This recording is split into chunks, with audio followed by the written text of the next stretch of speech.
Houston Station, we are ready for the event. Can you make your dreams and desires become reality? Can you manifest?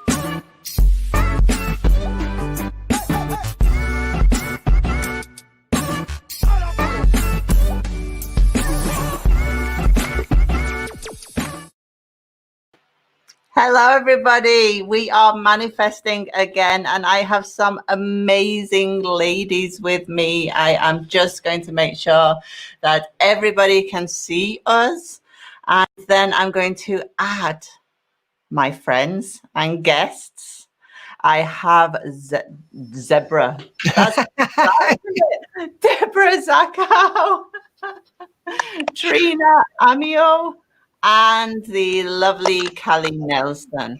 Thank you so much, ladies, for joining me. I am so pleased to have you here. I'm super, super excited to find out everything that you believe and get into things a little deeper.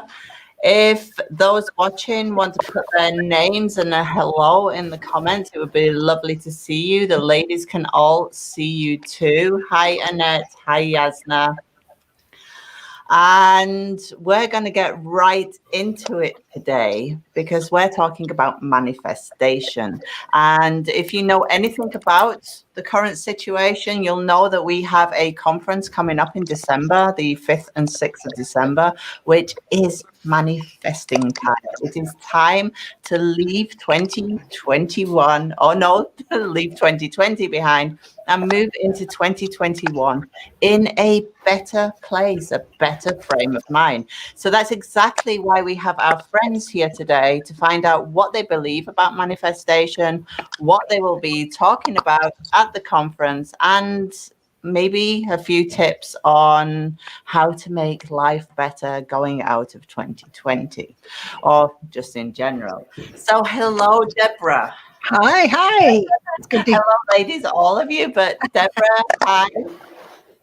Thank you for joining us. You are on the 5th or 6th? I'm on the 5th. And what's your title? I love your title. My title, yes. Meet your rainmakers. I had to name the little souls that. So in a meditation, I met extra spirit souls inside that I hadn't recognized before, and so it's those souls that I learned about in a meditation through some time that I'm going to be introducing to people who want to know about it. I haven't written about them. I've just gotten to know them, these little entities that are available to us to help manifest. And the nice part about it is you don't have to know what you want. Nice. It's the vibration that you are in at the moment, and it's that I'm going to be talking about and introducing. I named them the Rainmakers because I just don't know what else to name them. But the Rainmakers, as you know, is someone cutting up. You have a rainmaker working for you, then you know that the sales are always going to go through. Things are always happening. So that's my topic, the Rainmakers. I can't wait for that. Thank you. And Calley, you have an interesting topic too. I saw on your email sending it through. What will you be talking about on the 5th and 6th? I'll be talking about mapping a creative timeline so that people can kind of look at where they've been creatively and where they would like to go, and just kind of like looking at the threads or the creative threads that we have throughout our lives. And I guess my personal philosophy is that creativity is an integral part of spirituality. And sometimes as creatives, we kind of forget that we are tapping into something that's kind of unknown, and creativity kind of grounds this kind of liminal space, and with the hope of translating it into something that people can interact with and in a physical way. So kind of making tangible this creative process, and making a timeline of just how you've created. And we'll be discussing different levels of consciousness and how we can integrate spiritual and art therapy practices to inspire this bravery and intuition in this coming year. God, I can't wait. I'm going to be manifesting so much. And Trina, what is yours? Hello, everyone. I'm Trina. I am an intuitive energy advisor. I used to work a lot with spirits and that, but now I really focus on the energy that surrounds us here on Earth. So I use tools like I'm an orgonite maker, for example. So my thing's going to be about how to transform the energies that surround us through orgonite and how to program your orgonite devices for manifestation, as well as healing. And then also in conjunction with our new Power of 8 chakra oracles. So this offers you intuitive guidance, and you can program your tools, your cards and your tools to acquire better health, better love relationships, better communication, all sorts of things, pain relief on the physical realm. But it's all about changing and transforming those energies into your favor. Nice. I love organite. Absolutely. Yeah, I've got a pyramid too. I That's so pretty. love it. And we're going to tools shortly. I actually wanted, I don't know who wants to go first, to talk about what you actually believe manifestation is. Anybody want to put the hands up to go first? Okay, Trina. Sure.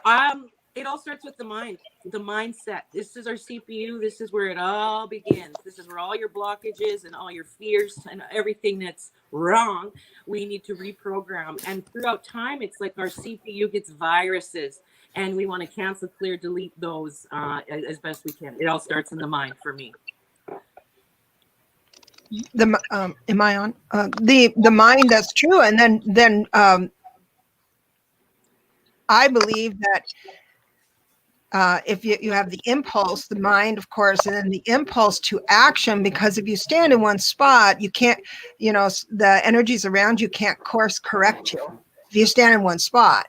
But if you take any step, a level of action, any step in any direction, even if it's the wrong direction, then life is able to interact and intercede and course correct you to your goals. So knowing where you want to go is fine, but you don't have to know the first step. You just have to make one, is what I believe. Calley? I really resonated with both of what you said, thinking about the mind as a CPU, and then also sometimes it doesn't matter what step you make, just that you make one, because then it changes the paradigm. So I kind of think about manifestation, or in the spiritual context, as these cues. And thinking about how we are setting up, or setting ourselves, or priming our minds to focus on a goal, or something that we'd like to attain. Maybe it isn't something that's necessarily physical. Maybe it is just a state of mind. But looking at ritual as a way to kind of prime our minds and to move us forward in an actionable way. And sometimes it's nice to feel supported in a spiritual framework, if you do believe in like a higher power, or something else to kind of like help move you along. So I think that there's like some kind of psychological power to ritual, and being able to place or set some intentions moving forward. I think it's nice that you mention rituals, because it's not something that people think of as a step to manifestation sometimes. That the things that we do, or we, like you say, prime. Sarah, who was on last week, used the word preparation. And they're all very similar words to describe the actual act of getting yourself in that mind space, or in that state to actually progress with manifestation. So it's nice to hear the word ritual used, because obviously when we come from different backgrounds, some people in the divination world wouldn't naturally use a word like ritual, whereas somebody in witchcraft, for example, would use ritual as a specific word for that. So it's nice that we all have our own ways of coming at it, but when you actually break it down into pieces, then we're talking on similar wavelengths and a similar structure to actually getting things manifested. So a question that I am asked a lot is whether we can manifest anything, or whether we can only manifest what's in our higher good or in the best for us, or can we manifest anything that we want? Well, I would like to add to that. I've taken a lot of metaphysics with, Joey App and these people. And one of the things is it's really hard to manifest something that your body doesn't really truly believe that you can attain. So what you want to do is say 10% to start of your goal. Let me give you an example. $100,000 I want to manifest this year. That sounds kind of high. My body's like, I don't really believe you. So why don't we try for, $2,000 a month or something that is more attainable and believable. And as you gain success and momentum, then you can start manifesting bigger and bigger and bigger. But to just go and say, I'm manifesting $1 million, it can be like not able to do that, because you just know that that's probably unlikely. However, another thing too that blocks us from manifesting anything is fear. And so, you know how everybody's always like, get your confidence. That confidence doesn't come till after you do a scary thing. So take those little action steps, like Deborah was saying, you got to make some action, and that creates momentum. Well, it's a good idea to start the action steps towards smaller manifestations and build up. Anybody else? The question, what I heard and I got an idea about, is that, can you manifest anything? Yes, you can. You can manifest really rotten stuff, but what's rotten at the time, you really, really want that person to be in your life, and you're going to do anything to get it. You can manifest this relationship and choose to be in that poor relationship. You see what I'm saying? So it's how long you want to stay in the pain. And then once you decide to move away from that, that's when other options open. But once if you're focused on something like $100,000, if you're focused on that, you're not going to see the $10 job coming towards you, right? Because you don't have to see that. So yeah, we're great manifestors. We are so powerful. You can manifest just as much as you want. And so you have to be clean, in good company, and clear, and be able to assess with, what do you call it? Eyes of the observer. That's very true. So it's very true. How I feel. And the again, it's a nuance of words that are used between the way I see things and the way you see things. It's technically the same thing, just a nuance on words used. How do you feel, Calley? Do you think we can manifest anything? I think to what end is kind of tricky, and Deborah and Trina kind of mentioned this already, but thinking about actionable steps and what makes the most sense. I think that there's a matter of will, and testing the divide between fate and will is something that I think most people are interested in. But again, like from like a linguistic perspective, sometimes we just use different words to say the same thing. So Yeah, there's not too much more that I would add. But I do think that it is possible to manifest that, but we are humans. So I do think that there is some kind of limitation. And then also just thinking about how sometimes when we talk about manifestation, we don't talk about privilege, and how sometimes we don't start from the same place. And that also that also contributes to what we can manifest. And sometimes manifesting support is kind of the first step. Nice. I'm never sure if we can manifest anything. I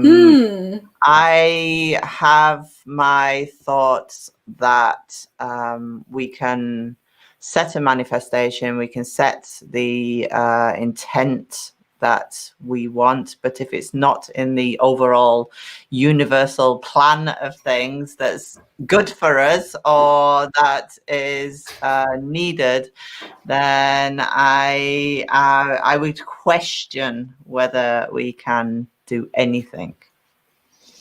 But that's just me, and again, the human existence and the humanness of wanting or needing, and whether we actually really do need that thing that we are looking for. Yeah, then always wanting more too, sometimes with that trajectory. Yeah. So I'm not sure if we are allowed such I don't know, genie bottle wish hoping thinking. Well, you're talking about manifesting tangible goods versus manifesting an overall well-being. And so how I would feel with $100,000 in the bank and how I would feel with $5,000 in the bank is about the same. If I had that left over, right, with just free from commitment, I'd feel about the same about it. So it's as far as manifesting, but we are really, really powerful, and we can get ourselves into a lot of trouble. And I really appreciate the word privilege, because if you haven't experienced it, if you see some people, when they see good, they do good. When they see bad, they do good.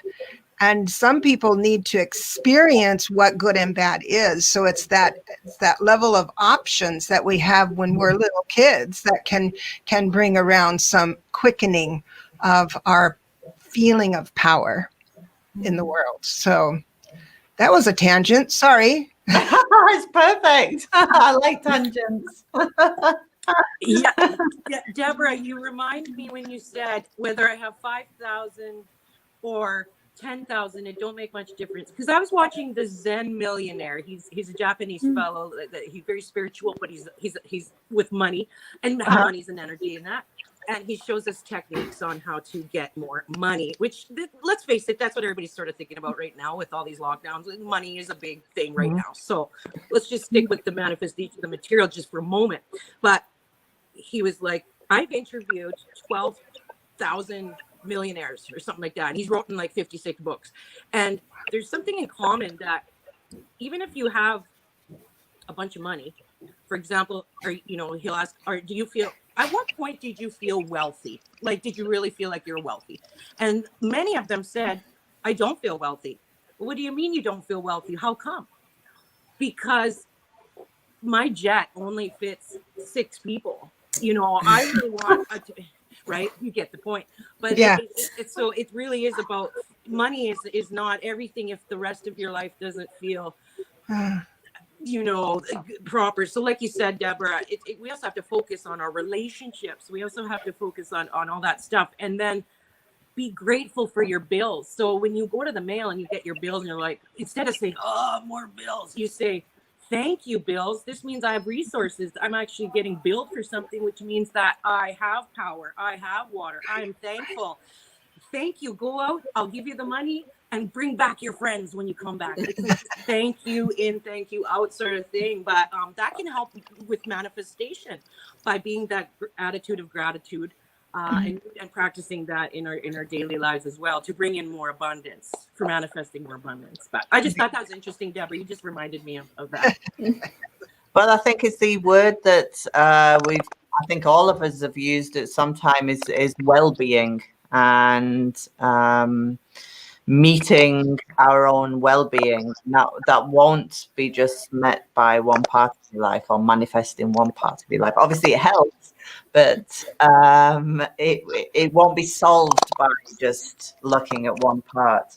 Right. So I have my favorite question. Do you have any tools that you use for manifesting? Yes. Of course you do. Organize. Okay, well, I'll do a quick demo. Like, okay, so with your organized, like the plates, for example, you could put your feet on them. Lots of my clients put their feet on them and meditate with them. And, with your pyramids, you would choose, specific places in your house to put them, depending on your feng shui, if you're a feng shui person. But otherwise, you can just focus your intent on your tool. And really, you don't need organite. You could use any special rock or special talisman, whatever it is. You just want to put that intent into it, right? And then with any cards, whether you use mine or Toni's, for example, her card keeper, you could pick a card that that looks like what you want to manifest. Not everybody's going to be money, okay? But I'm just going to pretend, because we're on the money subject, win lots. I want to win lots. So I'm going to put that on my tool, and I'm going to put it on my altar, and I'm going to look at it all day, and I'm just going to think about how wonderful it feels to receive some extra money. And whatever little piece, even if it's $5 that you find on the ground, you say, thank you, universe, thank you, whatever your higher power is. And I receive, I accept, and I can't wait to see more, and that. So that's one way that I use my tools. What about you guys? Calley, you use creative tools. I do sometimes. I do. I also use cards similar. I have an altar space. I think I actually have a Queen of Pentacles on my altar right now. But more, and I think about Pentacles too. And I'm not sure who's a tarot person here, or if there are any tarot people in the chat. Yeah. Okay, cool. Yeah. Thinking about Pentacles more as like building like a stable ground for yourself and finding a basis in physical reality where you can be centered, and I guess bringing that in. How do you use your cards for that? Do you use them as a visual reminder to be in the mind space, or actually physically as a ritual? I think it's I think both. Again, I think it's a matter of language, but embodying the card or looking at cards in which I'd like to embody, similar to what Trina said, and placing them on my altar space. So because there's so much uncertainty right now with lockdowns, I think keeping a level head and finding comfort in the home, these kind of themes of the Queen of Pentacles are kind of what I'm trying to embody at this moment. So I think about tarot as embodiment, or different spiritual practices embodiment, and what you're looking to embody. And then, I also play music and place intention into music, and just kind of see what comes out. And with all intuitive practices, it's always kind of surprising to see what happens. Yeah. So, just never forgetting that element of surprise. Sometimes, we think we're manifesting something, and then it ends up looking a lot differently, and that's kind of the fun part of manifesting. Fun part of life. Sometimes. Debra, do you use any tools? I do. I have I just actually created a deck called the Angels in the Garden Oracle. It's a daily oracle that what it does is it's like a course correction. So there's 60 cards, and like one of them is called Let Loose. And then it tells you what the angels are telling you about getting loose. And it's something to entertain the thought. It's just like what everyone else has said. There's a focal point where there's a stillness, a still point where you enter the door of the upper octaves, and the upper room is empty of biases and opinions and anger and even deep emotion. And it's there that you get the tap on the shoulder, right? And so my tool is, and the same thing with the tarot and any other deck that's out there that you can use to shift you into the upper octave and think, okay, now I'm set. Just like what Calley was saying about the warm hearth, that's your upper octave. That's your. I love that we are all using different language to explain it. I mean, for me, the upper octave is the superconscious, and I always say operate at superconscious level. Mm-hmm. And when I manifest, I actually don't use a lot of tools. I haven't really. I think last year was the first year that, or was it this year? It was this year. Was the first year that I have bought a manifestation tool, and that was only because it looked pretty on eBay. But my manifestation is at superconscious level, and it's very verbal. It's language, and it is a clear intent on what it is that I'm wanting to manifest. But then I return into then superconscious as often as possible. I don't ever revisit my intention, but I revisit the outcome that I'm looking for. So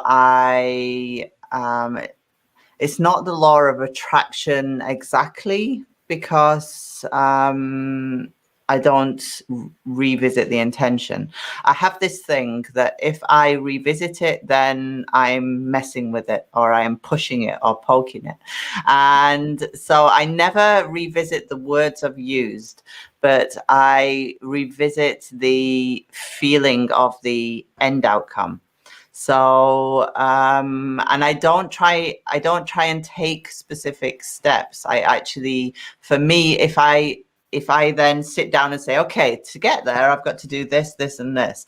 For me, then the manifestation is, I don't know, almost, I don't know. I feel like they're not happy with me because I'm physically trying to push that to happen. So I have to then sit back. And like you said, Deborah, the perfect word, observe.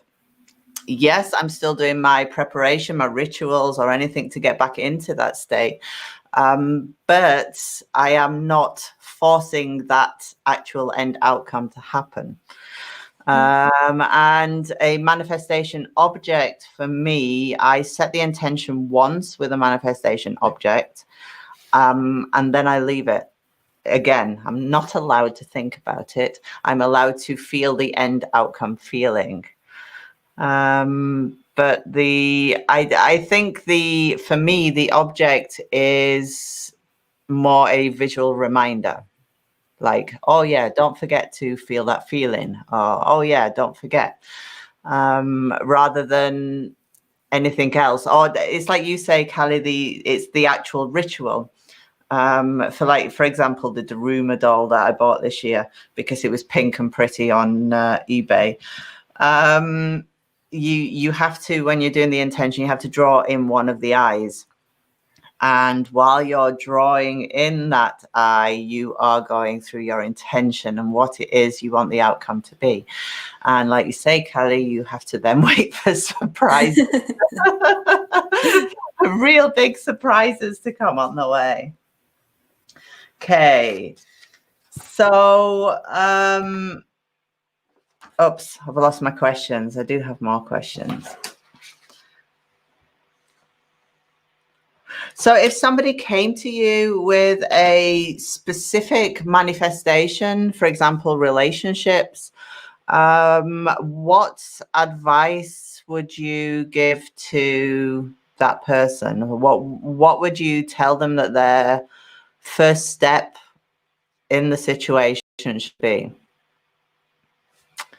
Sorry, Trina, I think you're on. Yeah, Okay. I can hear you. Okay, well, I get a lot of clients that are about love relationships. And the first thing is, you know how you were saying you want to not put too much control into the manifestation because the universe gets upset with you? That point is exactly true. So the first step is you got to put in your GPS. Let's pretend the metaphor of getting in your car, the journey there. So the end result is the first thing. What do you want exactly here? What would make you feel happy?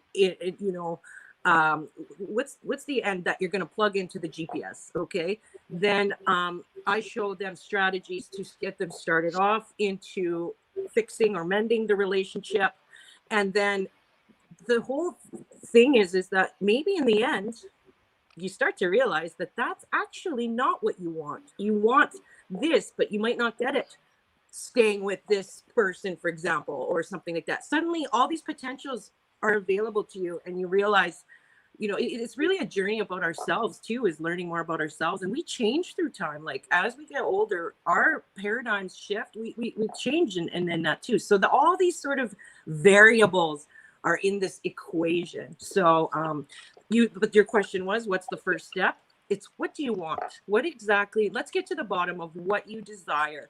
And then we can figure out how to start the journey towards getting that towards there. So that's just my 2 cents about that. Well, I do have a lot of those questions because I work on the hotlines. So that's every other call. But the thing is my belief is that we have opportunities to fall in love, meet new people and fall in love every day. Maybe not every day, but a lot of the time. That's, you can meet someone when you're married. And that's what makes life so spicy. You still meet these new people. These are options. But if you're happily married or happily in a relationship, you won't see those options, but they're there.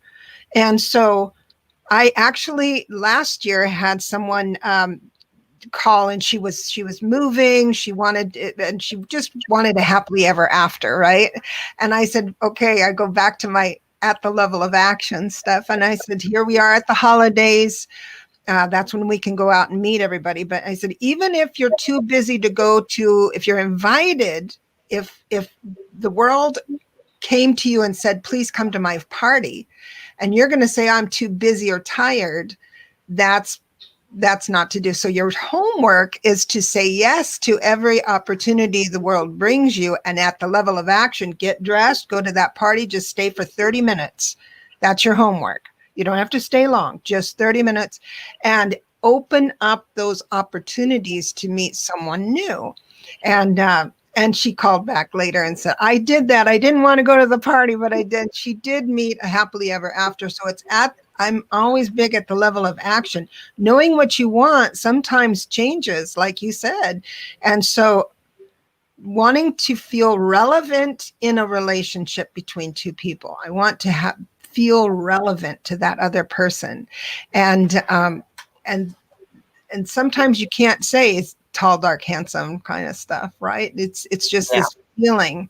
And so you move into that feeling. And then if you go out with someone on the internet, this is, I always say, just date someone on the internet. He might not be the one, or she might not be the one, but the waiter or waitress might be, or their brother or sister might be. So there's moving into and allowing life to course correct you to your happily ever after kind of thing. That's how I do, but it's always at the level of action for me. How do you feel, Calley? I just want to say that it's such an honor to be on this live with all of you and hearing your responses. And I feel really inspired because love relationship readings are, not going to lie, very difficult for me sometimes. And I think that it's a case-by-case basis. I I feel sometimes that there is a pressure to give the tall, dark, handsome prediction, even if it's not there. But integrity says like, don't give it if it's not there.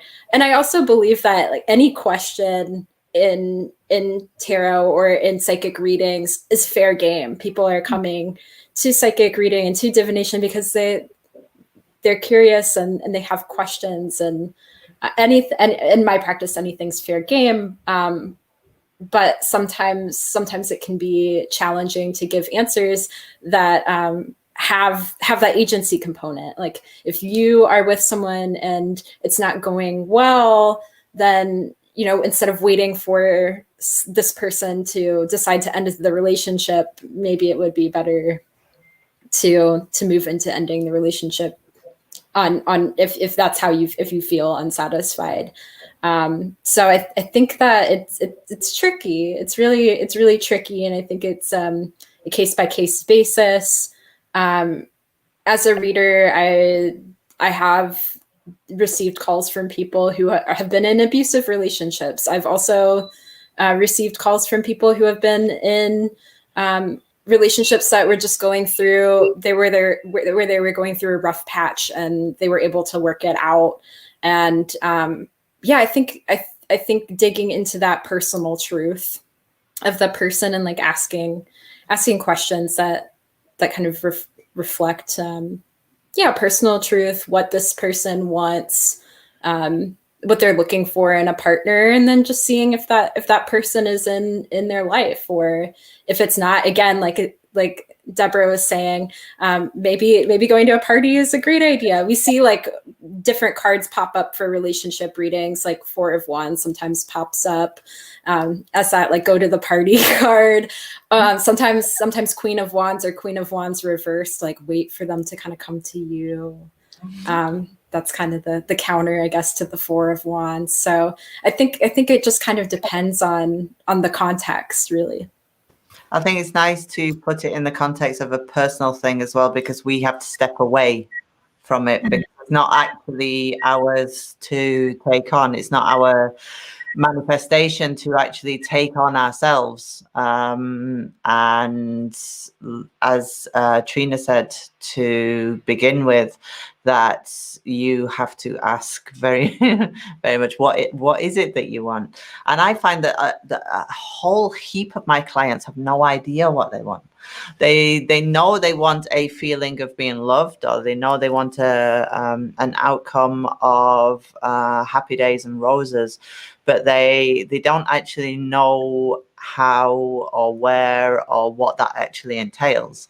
So as a reader and as a somebody who manifests, I think we have to step back and understand that manifestation, for me personally anyway, is something that's bigger than me.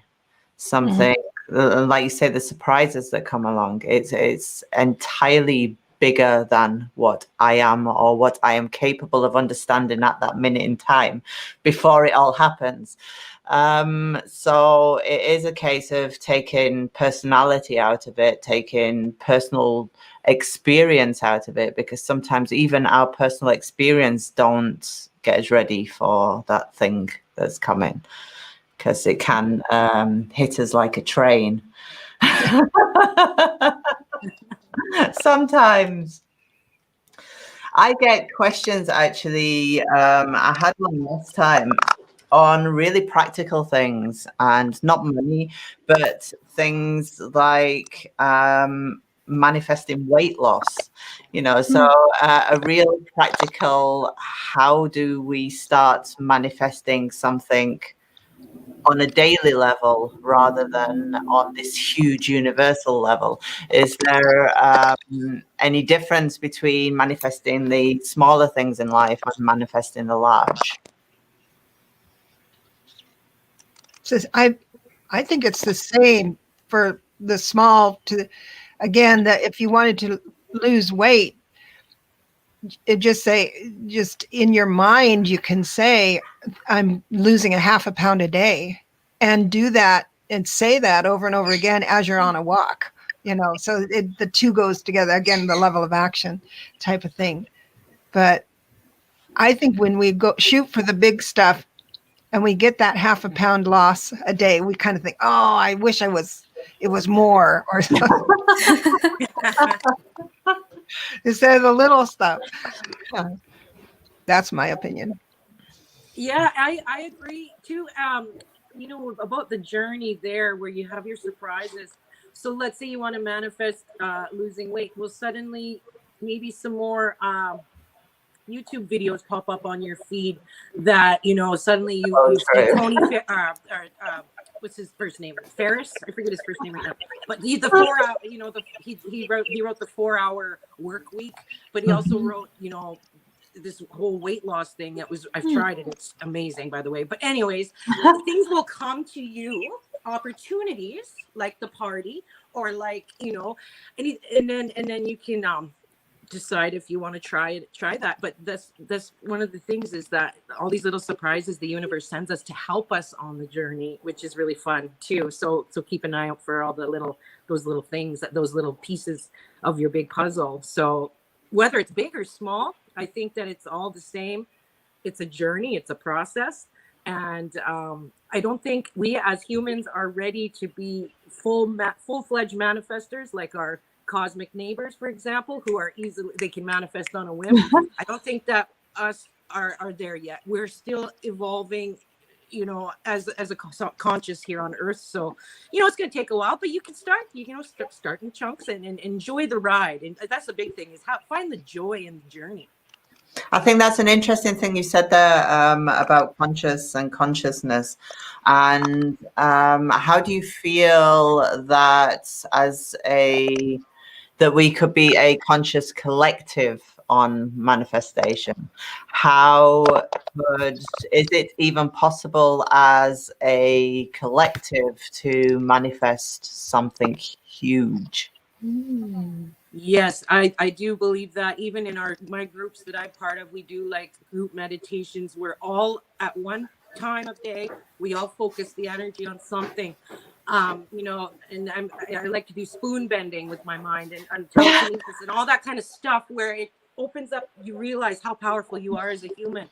And look at us today. We are collectively, some of us are collectively creating, there's this fear and about COVID and that. And then there's this other side, like the spirit, people like us who come together and try to manifest and bring conscious at a higher level, and it works. And world meditations, all these kind of things where we're collectively putting all our brainwaves into one spot like a laser beam.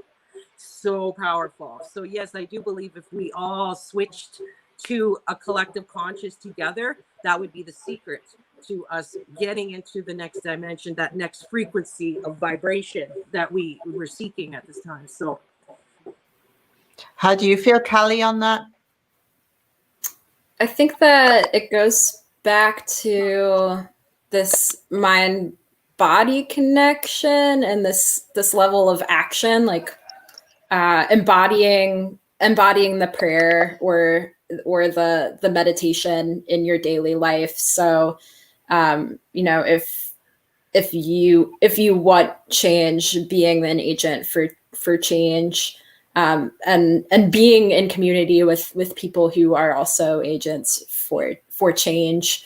So I think it's maybe a refocusing, or again, like a ritual reframing around a motive. And if you take time to dedicate spiritually to a cause or to an intention collectively, the hope is that you will take that with you into your physical daily life beyond a meditation, right? Yeah. Okay, let's see what we have. Calissa asks about different types of cards. Yes, Calissa, you could actually use any kind of cartomantic system to manifest with, as long as you actually know that system. When you know your system. So the other question, and unless anybody adds anything in comments, this will be my last question. Do you, we have the law of attraction that's super big and everybody's jumping onto it, and which actually is a form of energetic visualization. So visualizing the end result and feeling it in your daily living. How do you feel that could help people manifest? Do you think it could help people manifest just by doing that, not doing any other ritual, for example, just focusing their mind and saying, this is how I feel when I drive a Porsche, for example? And that will then get you on your track for buying a Porsche. How do you all feel about that? Sorry, Trina, can't hear you. 1 second. Go. Okay, well, I love this question because I'm a law of attraction practitioner as well. And one of the main, I'll give you a quick tip. You get your journal out that you like writing in, a special one, not a junky journal, but one that you actually paid good money on Amazon for. And you write out your 20 things that, or 10, let's start with 10 because 20 sounds too high.